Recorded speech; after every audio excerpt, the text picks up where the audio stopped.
So I'm sure many of you enjoyed learning the basics of economics from Spice and Wolf. Gentle lessons from a wolf goddess in a medieval fantasy caressing your mind. How would you like a second round? But this time, from a middle-aged man in the body of a magical girl. Have you ever thought, I could really enjoy listening to a lolly's inner monologues about the Chicago School of Economics, or the philosophy of Adam Smith? How about a detailed discussion of logistics and military bureaucracy from a chibi sociopath? Does that sound like your type of thing? Well, I hope it does, because that's the story I'll be reviewing today. Ladies and gentlemen, may I present my review of the light novel, The Saga of Tanya the Evil.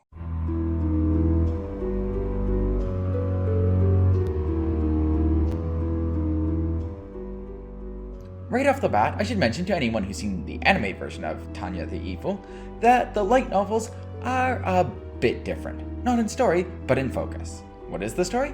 Well, generally our protagonist is a businessman who's very good at his job, but not the best at being empathetic. He fires a guy who, in response, decides to off him using train kun. Then, he has a lovely conversation with a being claiming to be God before his imminent smushing.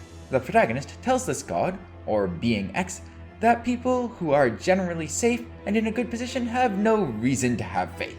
Being X's response, okay then, let's put you in a hellhole and see if you start developing faith. So, our protagonist wakes up in the body of a little girl in fantasy Germany right before a world war, and gets enlisted in the army as a mate. We follow her as she rises through the ranks and gets put in continually worse and worse situations. In a regular story, you would expect a lot of the story's energy then to be devoted on the action of combat. And incidentally, in the anime adaptation of this light novel, that is how they do it. The light novel itself, though, takes an entirely different tack. The majority of the story is spent on discussion of logistics, economics, strategy, human resources, and everything other than the actual fighting.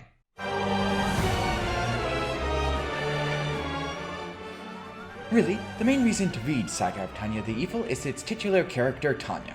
She is a fascinating anti-hero. Eminently pragmatic and logical, but also just as prone to fits of frustration as the average person put in her impossible situation, and has a dark sense of humor.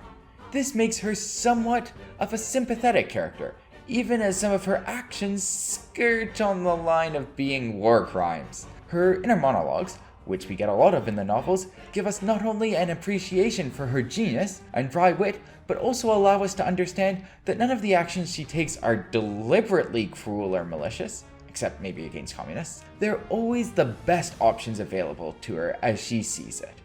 Though she may appear as a devil to those she's fighting against, as a reader you can't help but cheer for her.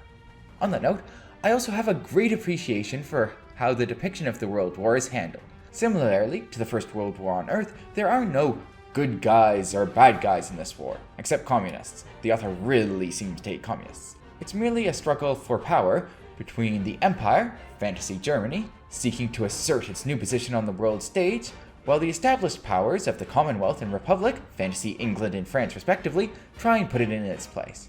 This more neutral view of the war helps humanize everyone who's caught up in it, and the author furthers this along by following the army officials and politicians in the Republic and Commonwealth, giving faces to the enemies that Tanya faces, and also making them much more interesting opponents.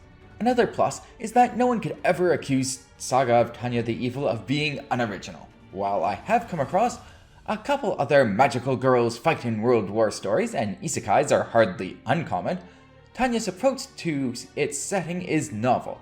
It de-emphasizes the combat to focus on everything that's going on behind it. The politicking, the bureaucracy, and the logistics. Not exactly what one would generally consider to be exciting topics, but the author, and by extension Tanya's enthusiasm for the topics, carry through to the reader, and somehow I find myself caring about things like supply lines and wartime propaganda to a surprising degree. Finally, when the story does turn to combat, Tanya has a sharp mind for tactics. So while generally you won't get a detailed blow-by-blow description of any given battle, you get to watch her outwit and outmaneuver her opponents in true evil genius fashion. Not as over the top as something like Code Geass or Death Note, but still quite entertaining. There are definitely moments of badassery for Tanya where I just was cheering, hell yeah!